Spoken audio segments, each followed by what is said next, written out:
How's everybody doing? Good. Yeah, it's a long day. All right, I got something for y'all.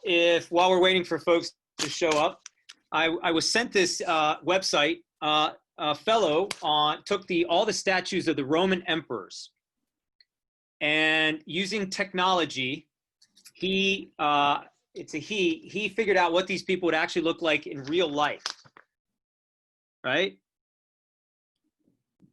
Okay. There's the Emperor Augustus. There's like Tiberius. Right? That's the Emperor Tiberius, what the Emperor Tiberius may have looked like in real life from the statues. And there's the famous Caligula, or infamous Caligula, right, from the statues. And I've just been dialing through this website in the rare free time that we have, that I have lately, and it is just fascinating. It's seeing, and he runs through 200 and some years of Roman emperors, of what they may have actually looked like in real life. It's pretty. It's hitting my history fanatic nerd bone. The first one looked like Pete Townsend without the broken nose. He was Julius Caesar's great nephew, and then was adopted by him after Caesar was assassinated. Right? When they read the will, Mark Antony thought he was going to be the heir. And when they read the will, Mark Antony kind of was struck. He was taken aback, because where did this 18-year-old come from? Right. All right. Well, let's go ahead and get started. Up 37 participants. People will slide in, drop out over the course of the next hour. And obviously, one of the things we're trying to do is to really to give people a chance to ask questions and provide answers. So use the at the bottom of your screen, there's a box that says Q&A. And so type the questions into the Q&A box, and Susan Baker will make sure that they're popped up for us to see. Well, listen, I just, again, we hadn't talked in probably maybe 2.5, 3 weeks, something like that. And so I felt it was time to touch bases as we are getting closer and closer to the beginning of school. As you know, we start on September 8th. So it's about a week and a half from now, a little more than a week and a half when we get started. There are a number of independent schools in Virginia that have already opened up. And so some have been open for as long as 3 weeks now. So it's nice that we're able to see how folks are doing in other locations. The other big piece of news was on Monday, we tested our entire faculty and staff, and we had no positive results in our testing. And even the best part was that we finished testing at noon on Monday, and we had our results by close of business on Tuesday afternoon. So we had about a 27, 28-hour turnaround time, including travel. So that was a good sight. And I do think that we are seeing the numbers come down across the South. They seem to be increasing slowly across the Midwest. But I do feel like Roanoke right now is in a place where people are behaving responsibly. I'm seeing more masks. We've come off that sort of midsummer Myrtle Beach spike high, and we've had sort of really a fairly continuous drop in all of our numbers over the last half of the summer. So I feel like the community is doing the right things to allow us to open school in a way that is as close to normal as possible. I did send a letter out last week. Victor and Stephen also sent a communication piece out. There'll be continue to be more things going out between now and the beginning of school, talking about some of the things we're doing on campus to either prevent the spread, or should we have a positive to prevent the need to quarantine large numbers of people. So those are both things that we're trying to structure the school day to provide. In that letter last week, I talked more specifically than I have in the past about what we would do in case of let's just say the inevitable positive result. But let's hope that I'm wrong. But I assume it's an inevitable positive result, given 640 kids and faculty and staff and faculty over the course of a year. We're going to have that, and I think it's important for folks to know how we're going to respond. It's very simple in terms of how we're going to respond with a positive when we're talking about that specific positive case. We've tried to be very consistent with symptomatic and asymptomatic cases. So it's very simple for people to know. It's a 14-day quarantine period. And if you're asymptomatic, it's 14 days from the time of the test. And if you are symptomatic, it's 14 days from the onset of the first onset of symptoms, plus a 24-hour symptom-free period, meaning symptom-free without, Advil and cold medicine. So 24-hour symptom-free period.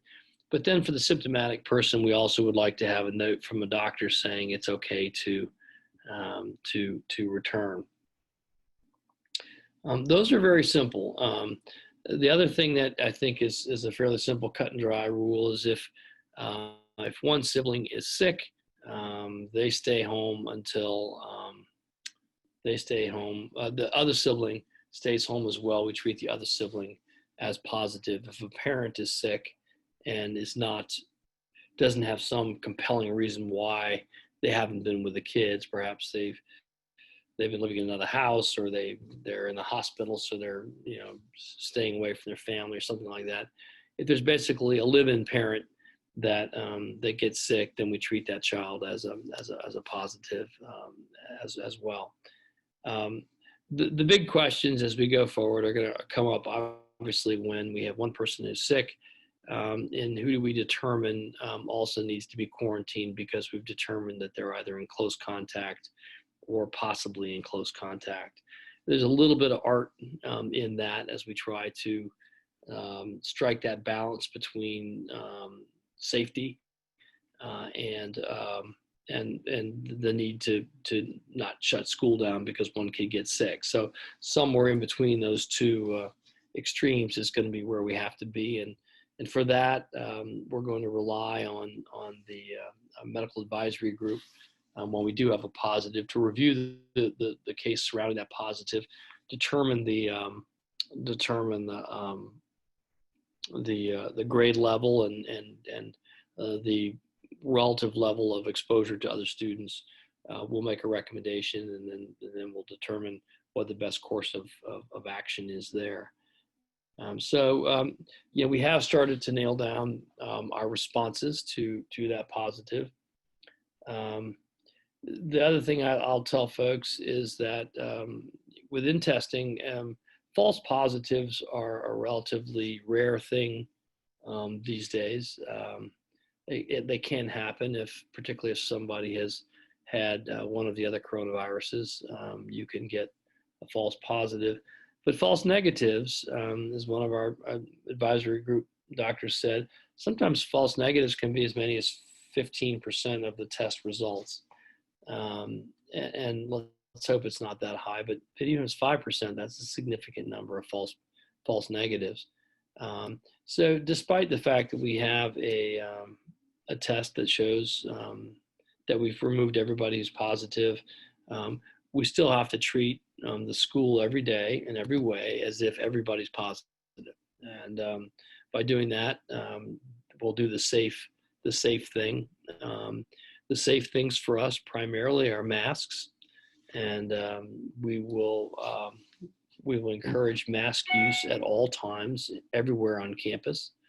But we also recognize that there are times when the kids will not be masked, and particularly when they're outdoors, and particularly when they're either 6 feet apart or running around. So, so there are some times where they'll not be masked. But again, we're going to encourage masks, even if you're running around, even if you're outside, even if you're 6 feet apart. We'll be pushing the masks. We basically have filled all of our classes except for 8th grade. And that means filled to the COVID maximum, which is the number of kids we can put into a classroom safely, maintaining the 6 foot distances. So they're not. We could put more kids in there, but we are not. We are at a cap. As I said, the thing about the upper school right now is Stephen has a list of every class that we offer in the upper school, with the classroom that class is in, and the number of kids that classroom can fit, maintaining that. So if we do get the odd kid that's applying for 10th, 11th, and 12th grade, Stephen can say, well, we'll accept you, but these are the classes that you can take. And they'll give you a schedule right there. If you like that schedule, well, then you can come. But if you don't like that schedule, well, that's all we've got. So it's pretty tight across that board. I do, before I start hitting some questions, want to say that our community is doing the right thing. We're doing everything we possibly can from a school perspective, and we're instituting a testing regimen that is more comprehensive than any other school in the state. The reason we're doing this is because it allows us to make our school as normal as we possibly can make it, to do the things that we want to do at school, and also to prevent us from having a large outbreak, which could conceivably close the school down and force us to go to virtual learning. So I do feel like we're in a good spot, and I'm more optimistic now than I was. A couple of notes here. One is, I was reminded early on to recommend that everybody get the flu shot and have their kids get the flu shot this year. Evidently, as Dr. Bonsall told me once, it's a good idea to get the flu shot anyway.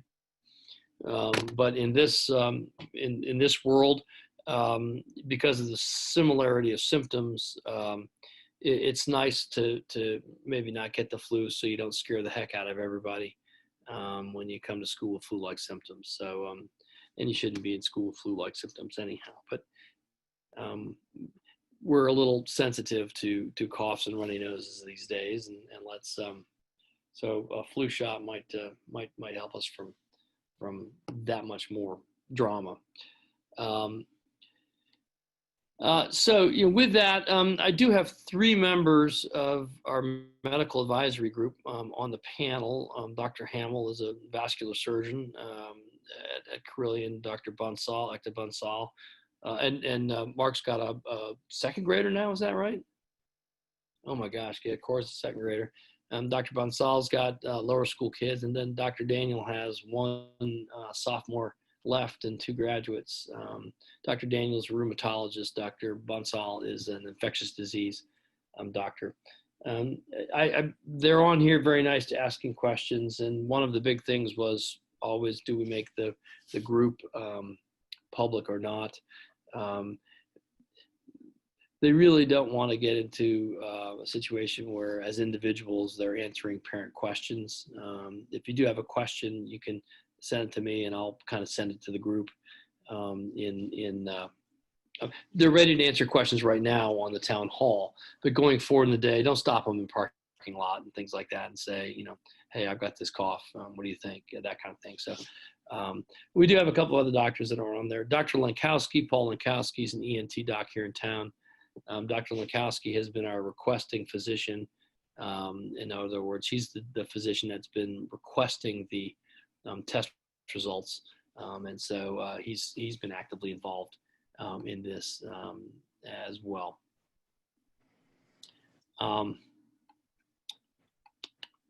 Let's see here. Just some of the questions that have popped up. Band class. It's funny you say that. I just had a conversation. We're looking at what the National Federation of State High School Associations, the College Band Directors National Association, and a number of performing arts and folks. I added some stuff on the side there, CP, just so yeah. Okay. Have said we would like to actually have a short period of performance. We're doing the research on that right now. Basically, the flute is the greatest offender, believe it or not, of all the instruments. But obviously, with woodwinds and brass instruments, you've got air blowing through. The organizations, in terms of the performing arts organizations, have a series of things that you need to do to be able to play.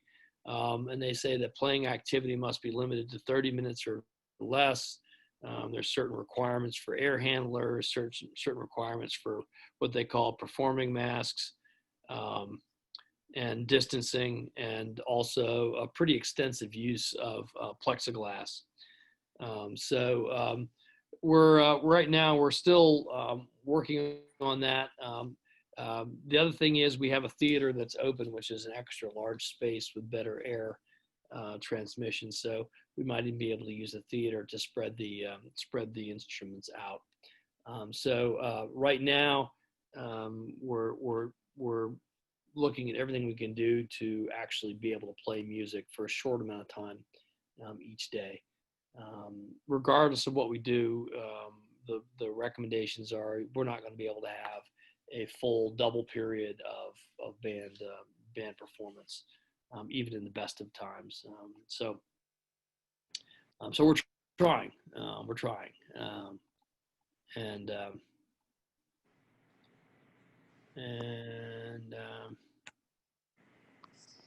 The movements of students between classes from desk to desk in the upper school.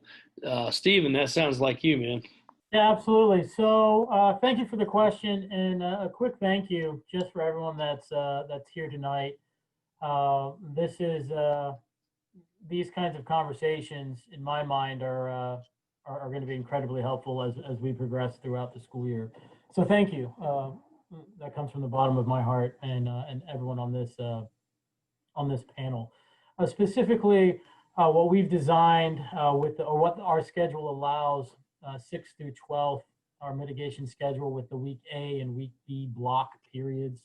It serves a number of purposes, but specific to desks and as far as movement between classes, we have on week A, for example, we have periods 1, 3, 5, and 7. We've adopted the idea of the first one in a classroom is the last one out, to maintain that 6 feet as much as possible.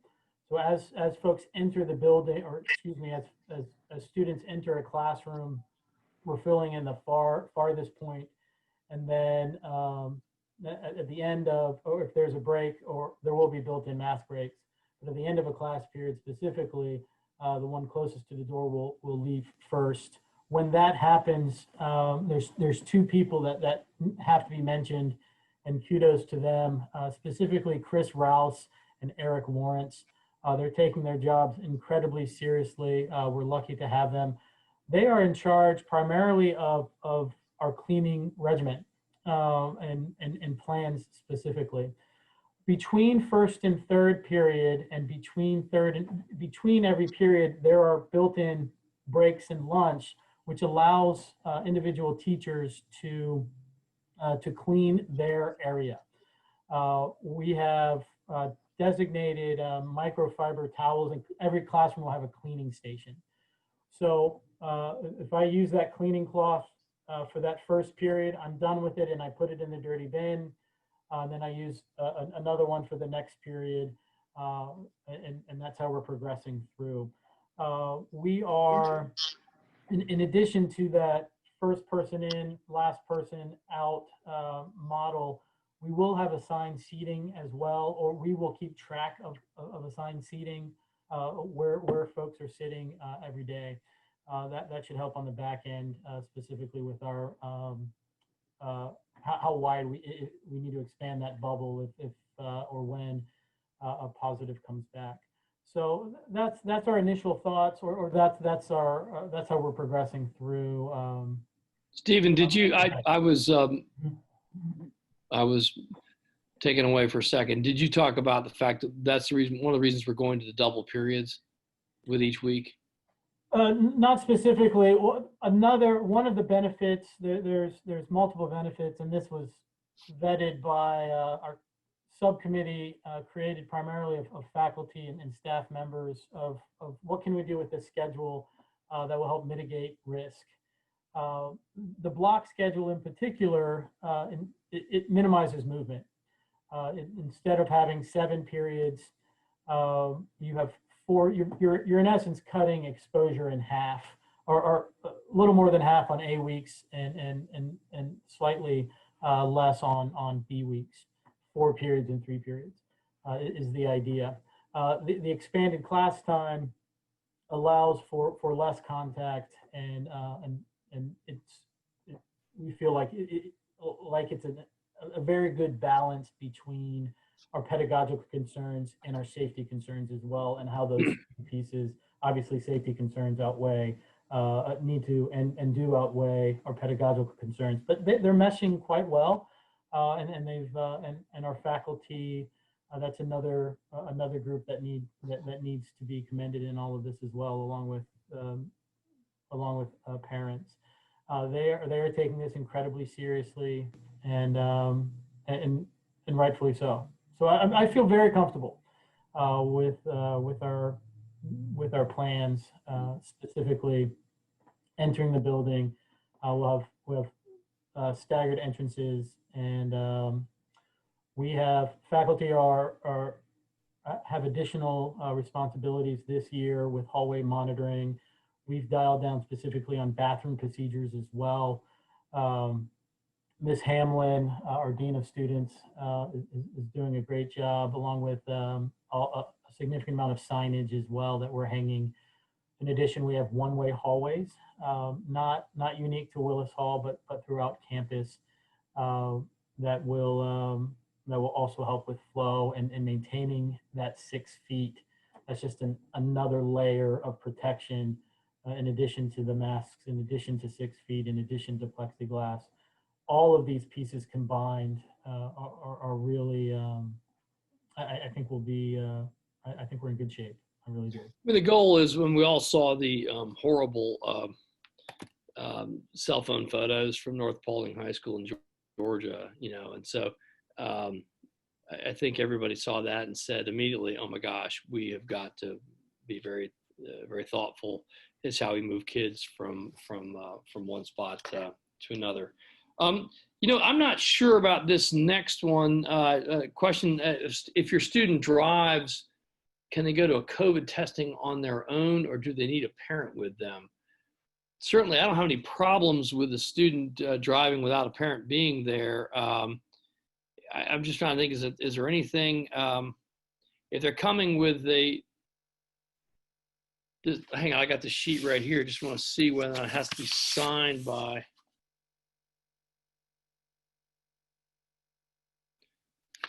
I don't see any signatures needed on that. So yes, so I think I think as long as your child is coming with the Path Group form and the insurance information, I think you are squared away just to have them drive in and get tested, get them swabbed, and going back. I don't think there's any reason why a parent would need to be there. Obviously, if your student drives is an operative term there, it means they're obviously in the upper school. Please don't send your 4-year-old with somebody else to get swabbed, because again, I think this could be, hopefully we'll be as gentle and as nice as we possibly can with the youngsters, but it still can be frightening for them. So it's better for you to be there to offer them an ice cream afterwards. Let's see. How will simple cold symptoms or even season allergy symptoms be handled? Will the temperature check be the deciding factor? We would never send one of our children to school sick, but during the fall, many will have a runny nose or a simple cough at times. One of the doctors want to take that one?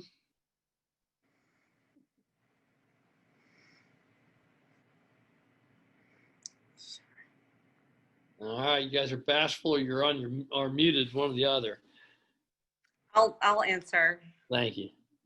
I'm Catherine Daniel. I'm a rheumatologist, as Dr. Proctor mentioned, and I've had 3 children through North Cross, and I have a rising sophomore. I can answer this, how this happened in my own family this summer. One of my daughters in July had a fever and sore throat, and we were obviously concerned. And we went through protocols to have her tested through our family physician. And, you know, the symptoms of COVID right now are highly variable. Sometimes people have a fever, sometimes they have a headache, sometimes they have a sore throat. The symptoms are so variable that it will be hard to know what's a cold and what is the COVID-19 virus. So I assume our school nurse will be present to check those students and make a decision at the time of the next step. But it's going to be challenging as we all have colds all fall and all winter long. My daughter this summer, fortunately, was negative. We were convinced she was positive, but we went through all the protocols in our own home with a fever, sore throat, to go through the channels of getting her tested, which is what we did. Yeah, I think if you, as a school, if we have a student that has symptoms, we're probably going to err more on the calling the parent, come get the child, take the child out of the class, put them in a room that we'll have separate from other people, and then call the parent to pick them up. We will probably say, we want you to go get a test. But if it's a chronic thing like allergies or it's a cold you just can't kick, if the test comes back negative, then really what you're looking for is you assume that those symptoms are there. And so really what you're looking for is sort of an elevation of the symptoms or a change in the symptoms to then be something that's different. So again, we're going to err from a school perspective, probably on the side of being overly cautious, but we'll also be relying on your local doctor. So, you know, we're not going to make a diagnosis in our infirmary. You know, we're going to send you to the doctor and tell you to do that. And once you find out, then you'll know whether that's something that is going to be chronic and you're going to have it all fall. Because the ragweed or something like that's firing off or something.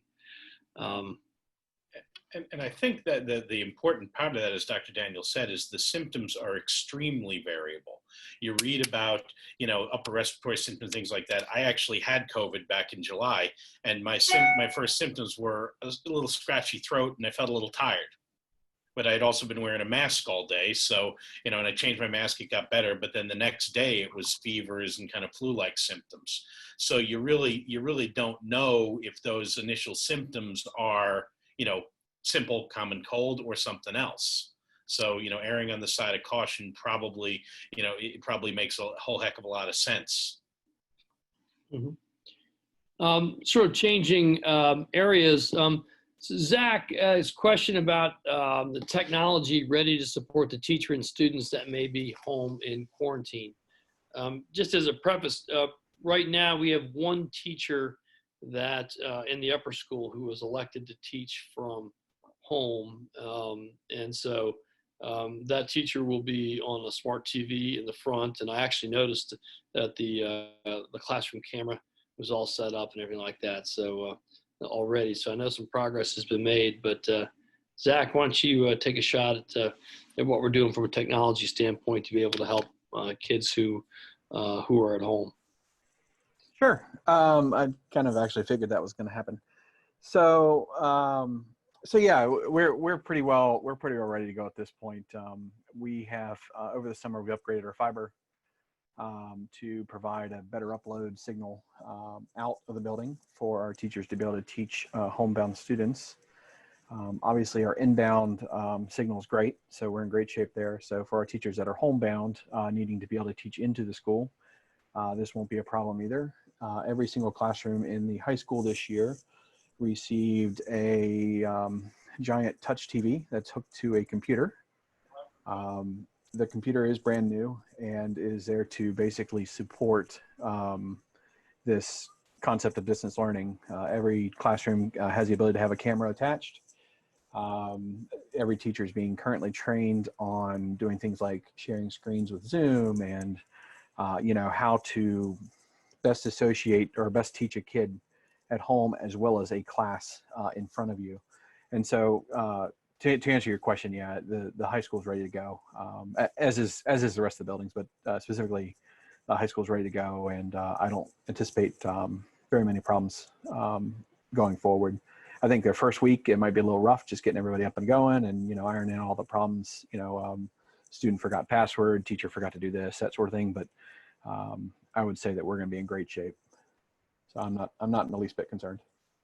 Just a couple of things. One is the type of instruction that you're going to get from a distance standpoint this year is a little different than the type of instruction that we offered in the spring. This is going to be more synchronous. In other words, your child will be learning along with their classroom, more so than the teacher meeting briefly and then providing something for the kids to work on, then bringing the class back, that type of thing. So it'll be a little bit more like a normal school day where your child will have to work his or her way through the daily schedule. The other thing is at the lower school level, we have retained Lily Angus, a kindergarten teacher. She's taught kindergarten third, fifth, kindergarten fifth.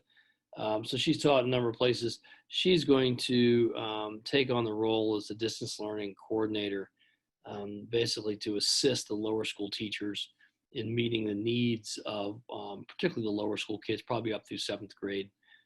And so she'll also be an additional set of eyes and ears to help the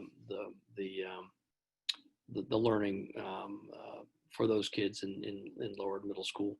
Victor, anything you want to add to that? Lily Angus is, as we said, we retain her for the distance learning coordinator position. She also, she's already been setting up Google spreadsheets, virtual, webinars with her teachers on how to access and use all of these platforms. She's already reached out to all the families that have chosen distance learning. I think she's going to be a big help in just being that, as we say, that liaison, that sort of IT, that first person to contact if there are any issues about anything. So we hope to, distance learning by definition is hard because it's at a distance in that sense. But with the addition of Lily to this, we think this will be a big help to all our families that have chosen distance learning. I think we'll start. Is that there'll be some hiccups here and there, as Zach talked about, but I think we've got an idea on the kids that have chosen to distance learn for the year. And it was 5 or 6%, something like that, of the school population has chosen to do a distance learning program. Some folks have said that they're going to distance learn for the first 2 or 3 weeks just to see how things go, and then they might transition back into that. Other folks, we've confirmed that they're going to distance learn throughout the year.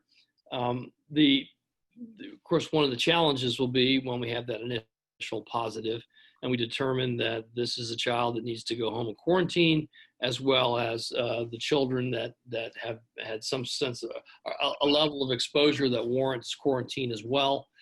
Then we're going to have to quickly transition that group of kids into a distance learning posture. So that's going to take some I'm sure there'll be some things that pop up in that process that we have to react to quickly. But it is, I feel like we'll be able to do a pretty smooth transition. Let's see here. Just there was a question about the students driving to their testing. I mentioned the waiver. Susan Baker, I will probably make on the someplace available the links to both the path group form as well as the waiver that needs to be signed, and then just again Xerox the insurance information, and so those will be on there, as well as the link to Path Group to be able to sign up for a username and password to be able to log on to get your personal results. As I said, we're getting personal results by end of school on Tuesday after a Monday testing session, so it's very quick, very quick. I will tell you that there's a lot of concern about confidentiality, and one of the things on the waiver that you sign is allows us to see health information that pertains to the COVID testing process. We need to be able to have that permission to see your test results, because the test results will be returned to the requesting physician, Dr. Lankowski, who will then make them available to us. We will not, obviously, we will only hear of the positives. So obviously we're assuming other people are going to be negative. So we hear positives, and then if there's a problem with the test and we get no result, or we made a labeling error or something like that, then we'll hear that as well. And what we'll do with those names is the names will go to the division heads, Victor and Stephen, and they will begin putting their team into place to be able to not only inform that person, but also to determine which of the kids that we think were closely related. We will then meet as a medical advisory group to review our plans going forward based on the positive results that we got, and we'll talk it out to where we feel like this is the most prudent plan, and we'll put that plan into place. The medical advisory group is not going to know the names of the students that are sick. They'll only know the student and the grade level, and so obviously if we have 6 positives in the 3rd grade, that's going to speak to our response. Whereas if we have three responses, 1 in kindergarten, 1 in 7th grade, and 1 in 12th grade, we know they're not related at all. That's going to engender another response. So, but the names don't have to be used. We will obviously call the parent and tell them to keep the child home, or we'll gently pull the child and tell them that their parent wants to pick them up. So, the reality though is this is a small community, so people will know who is the child that went home and is quarantining. So it's going to be impossible to prevent that information from getting out. We will not let that information out. But I do think that sort of scarlet letter C that has been branded on people with it have the COVID virus. I mean, that might work for a 22-year-old that's clubbing in Myrtle Beach in July. They probably deserve their scarlet letter C. Our kids, for the most part, are getting it like everybody else. They have no idea where they got it, and they're distraught that they have it. So I don't think in our community we're going to see a whole lot of scarlet letter C's on people. So, but that being said, we will keep the information private, and we'll only deal with the kids that we have to deal with on that.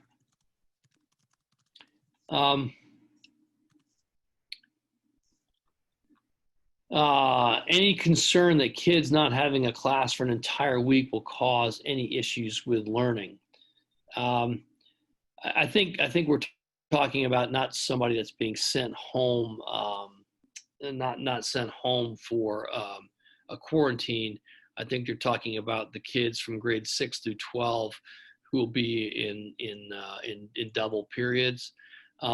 Yes, certainly. This is it has to change the way the teachers are teaching, because you are getting them for double periods for a whole week, and they won't have them for a week.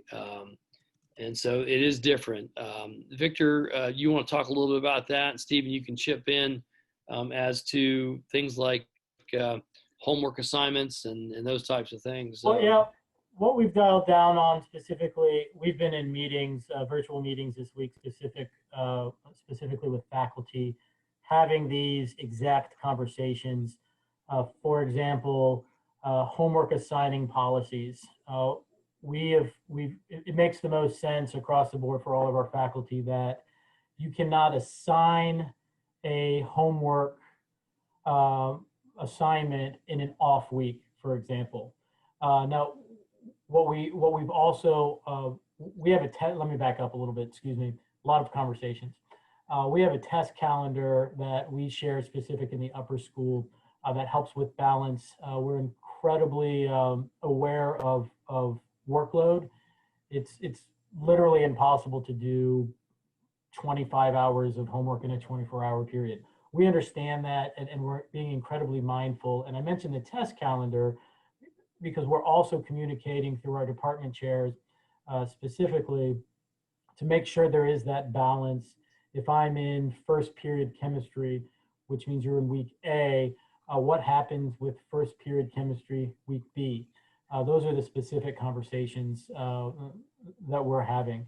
And I anticipate a chemistry class first period not going completely silent week B, let me say it that way.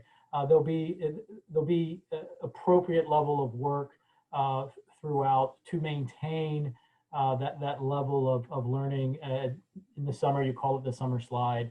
I guess we can call it the week-long slide to avoid that. In addition, there's one set, the College Board and our APs. That's the only outside governing body that North Cross School that we deal with specifically with curriculum. So that's something else we're talking about, that balance of AP classes as well. We're continuing that conversation throughout, and we feel very comfortable. And we have another department meeting tomorrow, for example. Then division meeting tomorrow. Then we move into department meetings next week, and then back to division meetings to ensure that transition between A and B goes very smoothly. Go ahead, It's not unheard of. There are schools that actually structure their school years like this on purpose.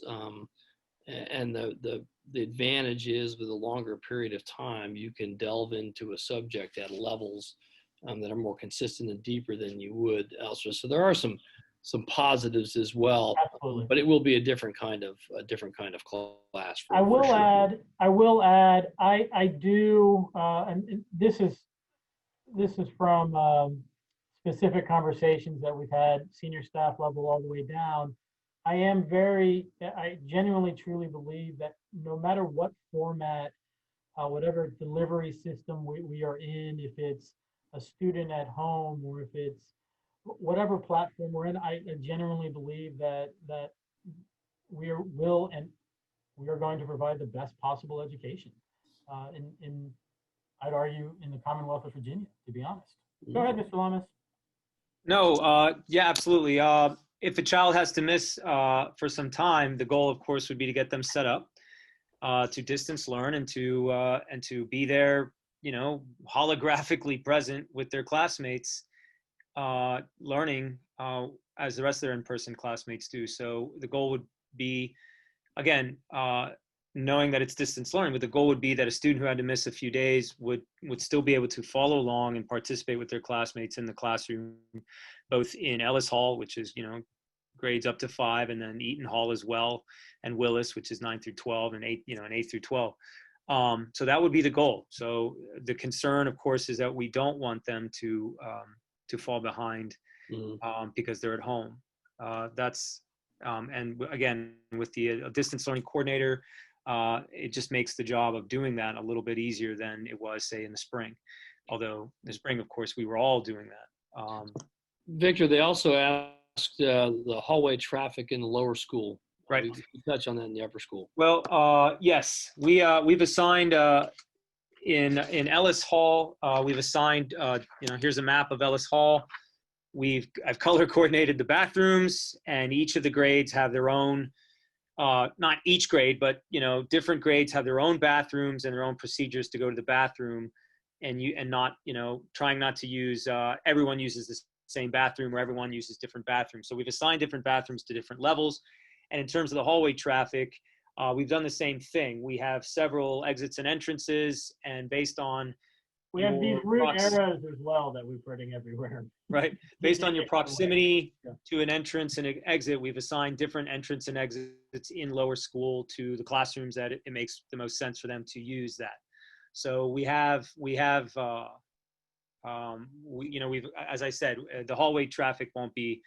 It just won't be random. The other thing, of course, is we're not going to be spending a lot of time in the halls. Teachers will be, as much as possible, teachers will go to classrooms. In the lower school, obviously, you can do this much more easily.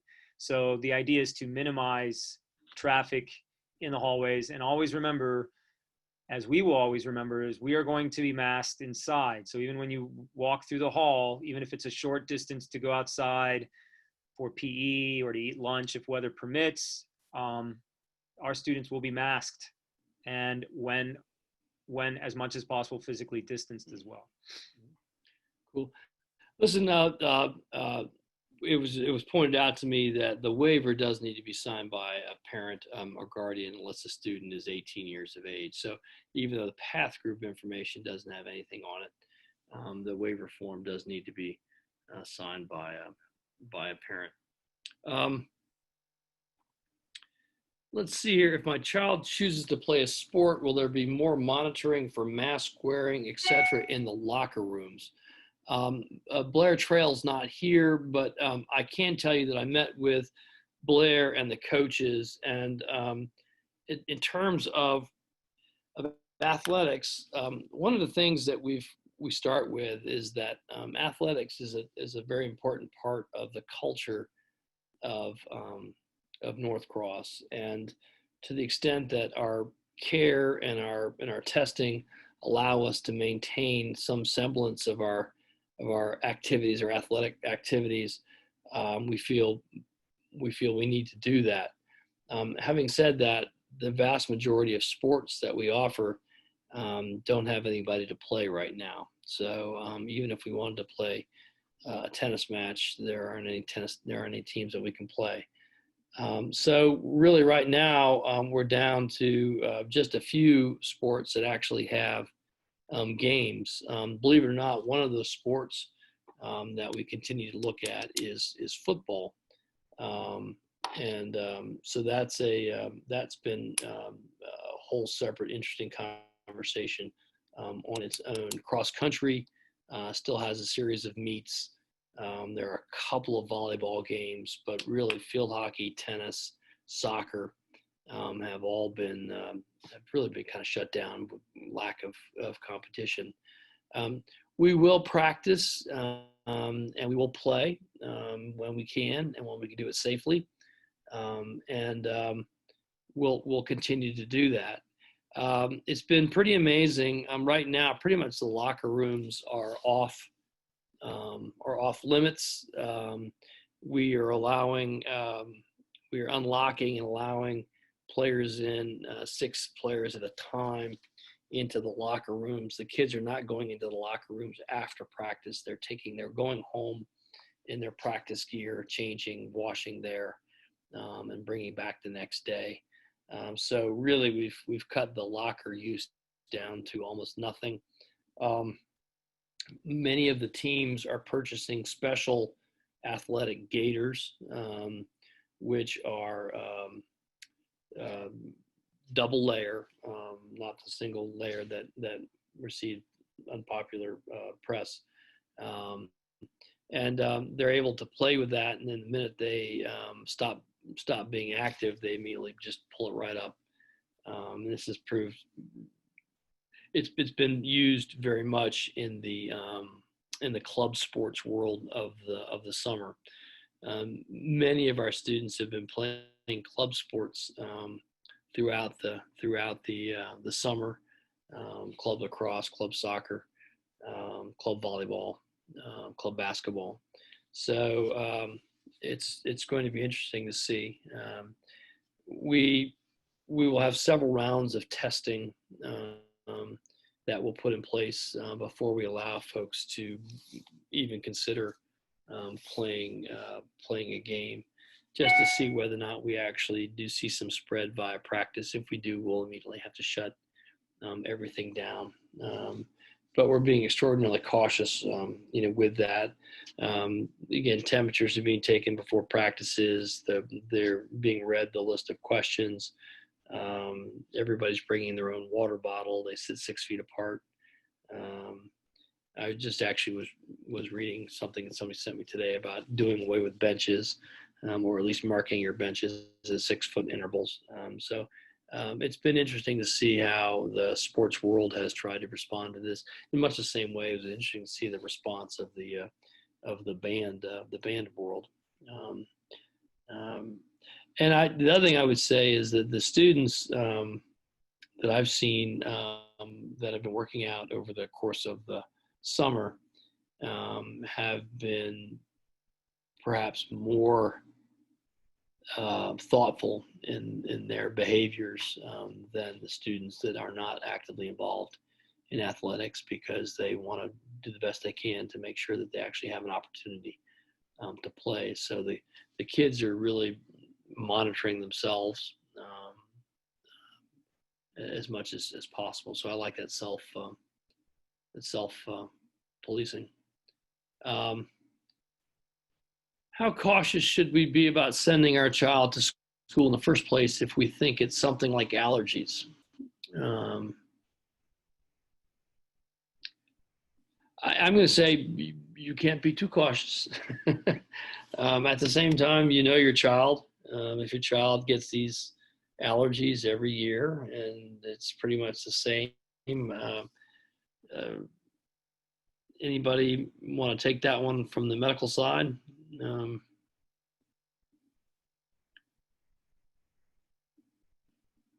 That was okay, Paul. All right, so I can take that if you would like, Dr. Proctor. So shoot. that's a very good question. It comes up a lot. And I have an allergy practice, so I see that every day.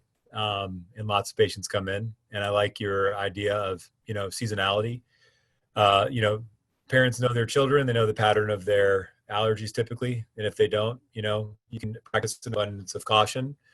That being said, it's exceedingly common. It's a lot more common than COVID is. And we're going to take standard precautions with masks and social distancing and all those, measures. And if you keep every child home who has a runny nose and maybe sneezes once in a while, eventually every child will be home. So I think if there's a question about that and you're concerned, I would actually probably send a message to your pediatrician or primary care doctor to say, hey, this is my kid's symptoms. Because if your primary care doctor is not concerned about it being COVID, I don't think that you need to. I mean, it's okay to be cautious, but like I said, colds are common. Allergies are extremely common. The fall ragweed season will be upon us. And a lot of people suffer from that. We live in a bowl, full of pollen, basically. So, I think you should be cautious, but also, if you wouldn't keep your kid home from school any other year, you shouldn't keep them home from school this year. And if you really have a question, I would ask your primary care doctor. But I'm certain if you ask your pediatrician, say, my kid always gets a runny nose and sneezes and it's congested this time of year, but now we're in a pandemic, what do I do? And they'll probably say, send your kid to school, monitor for a fever, which we're doing, wear a mask, which we're doing, be cautious what we're doing. I probably would, just to be safe, maybe limit after school socializing if you're really worried. But at school, I think it's safe. I would send them to school.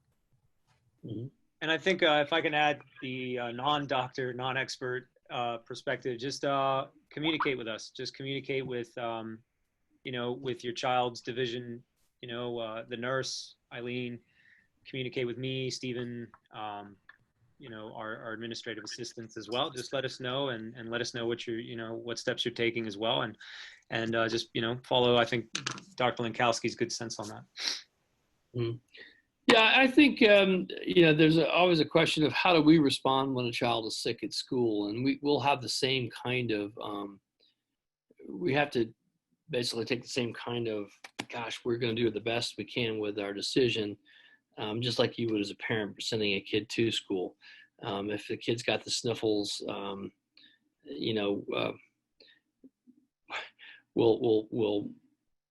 have to say, well, that child always has the sniffles, or child's had the sniffles for 2 weeks and it just, went away, came right back again. So, there's some of these questions are no hard, firm answers to. It's the best decision you can make at the time. You have to live with that decision. My thought with respect to, are we going to test somebody who shows symptoms at school? My thought is that we're probably going to say, take the child to their primary care physician and see what that doctor says. And if they choose to test, regardless of that, if you've got symptoms, you're going to take your child home and not bring your child back until they're symptom free.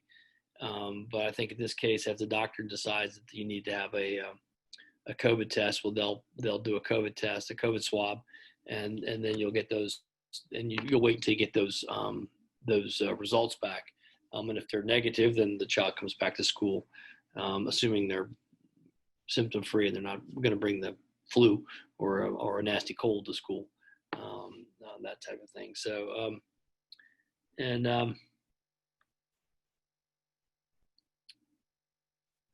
I'll see, Dr. Ham actually typed in on that one. Could we offer? We could offer. I don't know. Again, this is something I really haven't decided whether or not we should COVID test a child before sending them home. We will have COVID tests on site, so we have the ability to do that. It's just a question of whether do we want to do that, or do we want to get the parent and the student to involve the primary care physician in the decision making. That was kind of my thought, but we certainly could. I guess my only take on that is that it seems that with the turnaround times we have, it's better than some of the turnaround times they have for community testing. Yeah. And it can still take 3-4 days or even potentially longer to get tests back. So, I guess we'd need to discuss it, but offering it as an option, especially for someone who's high risk, might be a reasonable thing to do. I certainly want other opinions on that, but I don't know. Yeah. Again, that may be something we talk about in an advisory group the next time we get together. And I just want to make a comment here. Just from the medical perspective, like how we are seeing the cluster of the cases, it is very unusual to have an isolated kid sick in the house. Usually multiple family members also exhibit the symptoms. So, and if that's the case, having parents or any other sibling in the house having the similar symptoms probably raises more concern of this being COVID. Yeah, so if we have a group case of ragweed allergy, then we think maybe it's something more than allergies. No, that's a good point as well. And again, that's the kind of thing that I'm not. Well, maybe my nurse would. Maybe Eileen Fleming would ask that type of question. Is anybody else in your house sick? That's a question that obviously a doctor is going to ask. Is trained to ask that kind of question. Whereas I wouldn't even think of asking that. So that's an excellent point. Here's the question. This is the question that probably is the question of all questions. The experience of the colleges seems to be the transmission has been off campus. Do you have any plans to address that issue? Ultimately, we can do everything right, and if our families and our students choose to partake in risky behaviors, then obviously we can be short-circuited. the student government, well, with respect to the kids, obviously the younger kids are primarily going to be the purview of the parents, and we can, I think, rely on our parents for making good decisions for their younger kids. Obviously, once kids all of a sudden get to the point where they can ride a bicycle around the neighborhood or drive an automobile, the ability of the parents to control the actions of the older kids becomes more difficult. And just like any other risky behavior, the teenage boy is most prone to engage in risky behavior. So there's really two ways to look at this. One is you can educate the kids about the dangers of what they're doing. The reality is the rational doesn't really work to change behaviors. It's sort of like you have to get them to see that it's in their best interests to do safe things, or to use peer pressure. So those are two pieces. Oh, real quick, Dr. Proctor. Yeah. Sorry. Initially, to address, and I don't think there's not one answer to that question right now. It's an ongoing process that we will continually address throughout the year. Constant reminders. Big fan of your brother's keeper is a cliche for a reason. There's two pieces that we have in the works right now. September 2nd, next Wednesday at 5 p.m., we're actually having a student version town hall. And I think Dr. Proctor is exactly right. Outside of North Cross School, this safety bubble that we're creating, it becomes more and more an issue when our students that drive, for example, they have more freedom. So there's really two pieces that we're focusing on right now. The first through SCA, Susan Wink and other folks, Julie Abbott's Mark as well, along with our student body president, Anna Todd. We're creating a video, and it's titled "A Day in the Life of," and it's literally from the beginning of the day all the way through to the end, and that's going to hit general expectations or what's going to happen as you wake up, take a temperature check at home, and what to expect as you come to campus all the way through. In addition to that, the student town hall that we're mentioning is basically almost a plea. I don't think that's the right word, but it's to start that initial conversation with students. We can talk about, this group can talk about it, parents, doctors, everyone, we can talk about it at great length. You have to have that student involvement and buy-in, and I think it's there. All the conversations that I've had with students, a lot of conversations the past couple of weeks concerning student schedules, I always throw those pieces in of specifically of, hey, let's make sure we're doing the right thing outside of campus as well. I can tell you, Yeah. I can tell you anecdotally, I heard one very prominent member of an athletic team address his teammates, and in really no uncertain terms, he told everybody on the team that they were going to do the right thing, and they were going to, be safe. I'm not sure that when the question was asked, it was really talking about the students. It quite frankly could have been talking about our parents as well. And we do have to recognize that we have parents that have the means to travel, and quite frankly, will go to other places during the course of the year. One of the things that we've been most afraid of are things like Thanksgiving vacation, Christmas vacation.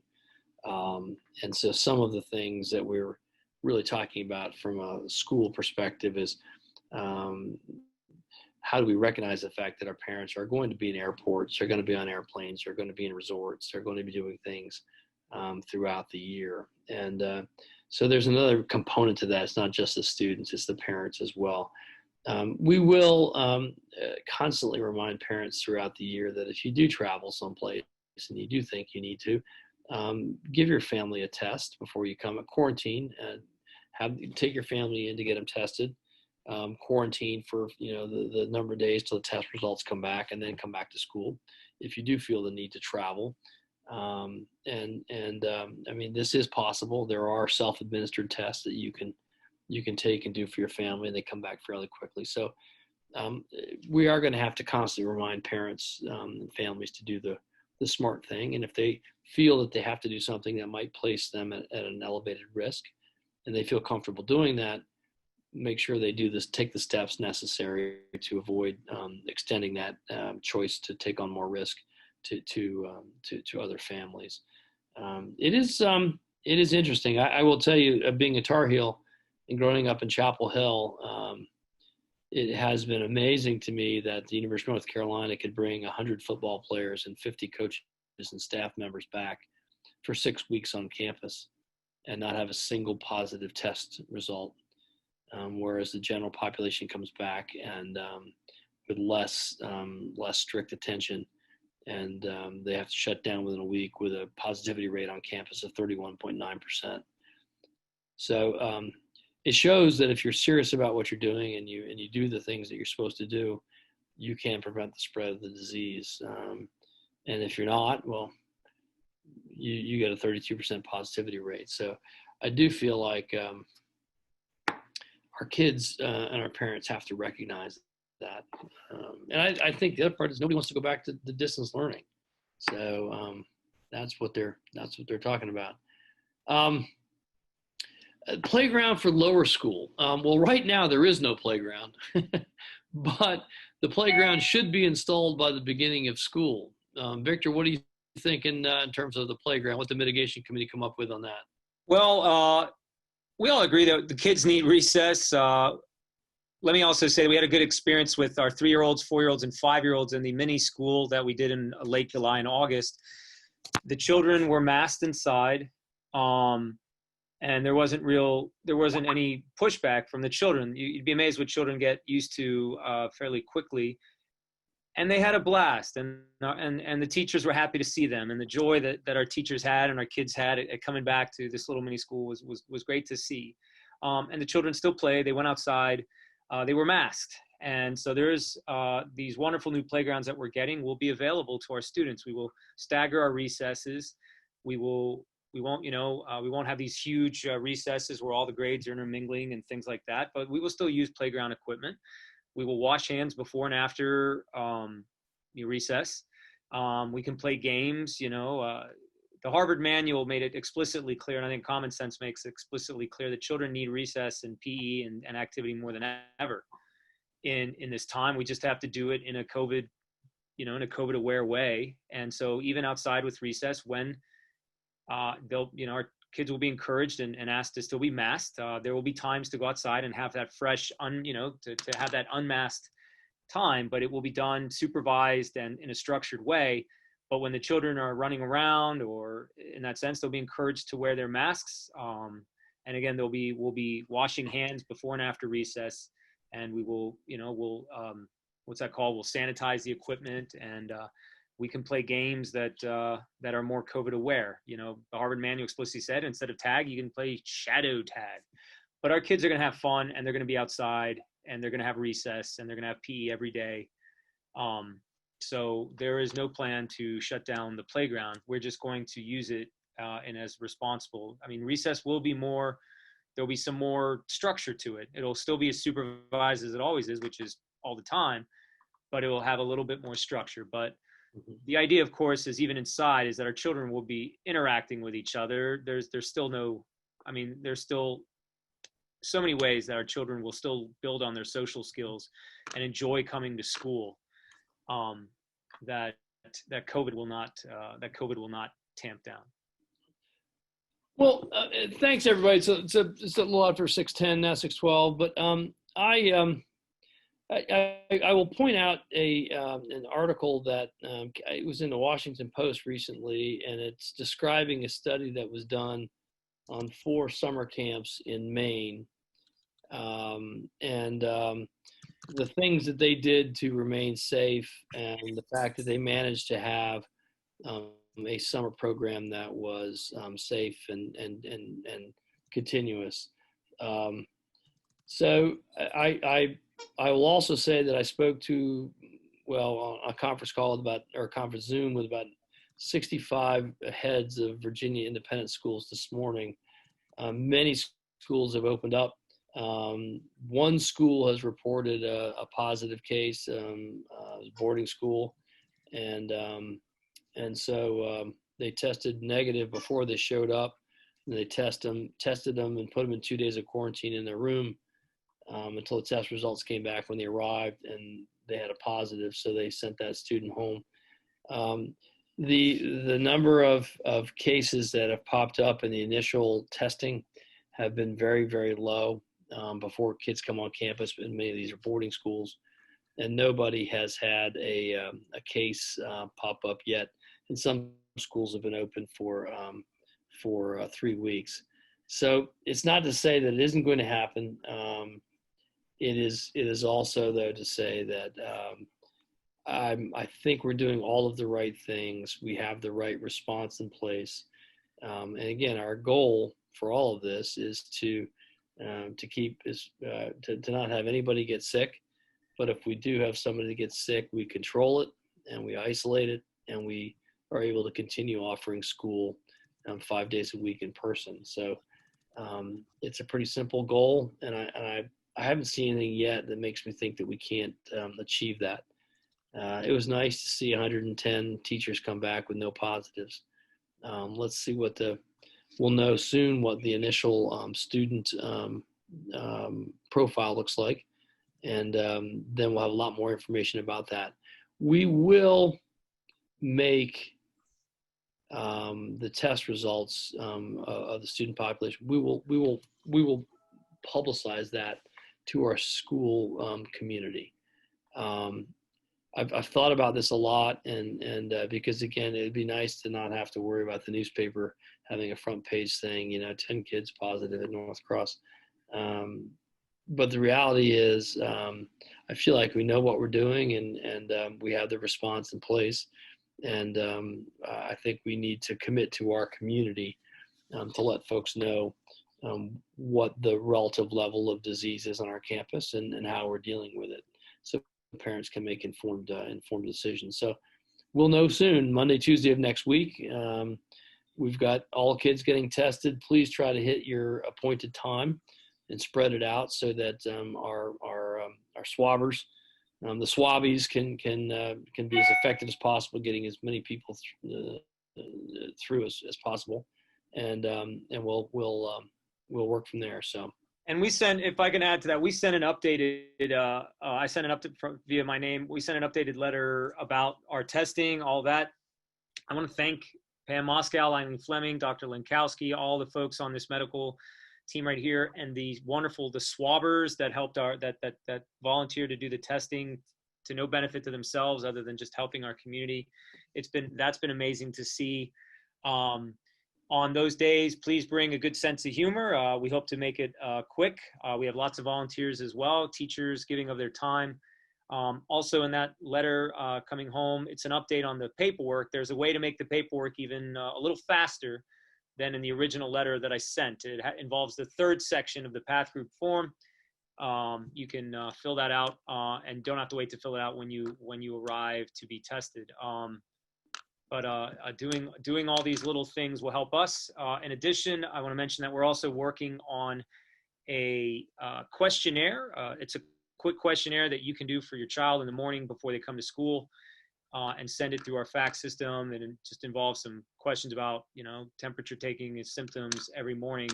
And we're working on that as well. I don't know if Zach wants to add anything to that very briefly before we let everyone go, but and the other thing is our maintenance crew has been making these plexiglass partitions for those tables, for those classrooms in all divisions that used, instead of desks, they use tables.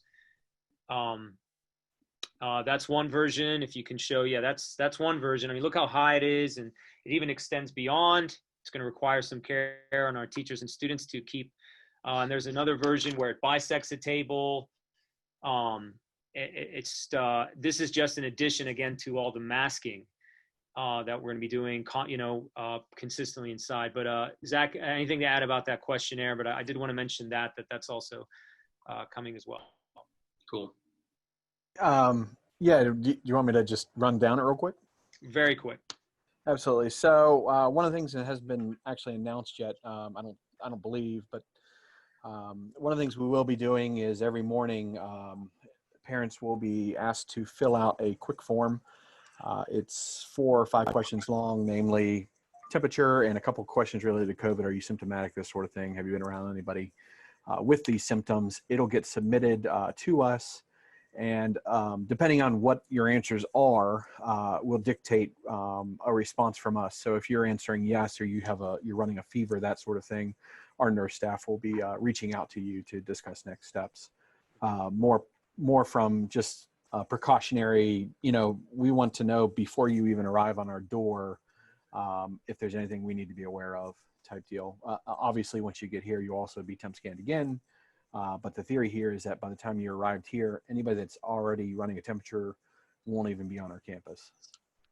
Yeah, Thank you. it seems symptomatic or simplistic rather, but it's, what it does, it also serves to put yourself in the mindset when you arrive at school that, hey, I'm ready to go to school, I'm ready to be safe. So it is kind of that daily reminder that this is something that we have to worry about, and so it has value on a number of levels. All right, well, listen, I guess I'll see folks in carpool on Monday morning as we roll through, and I'll be the one not wearing PPE. So I will see you guys there. Thank you, folks. Doctors, I appreciate it. Zach, Victor, Stephen, and Susan, as always, I appreciate all the hard work you guys have been doing and putting this summer together. And I think we're ready to go. I'm excited. So thank you all.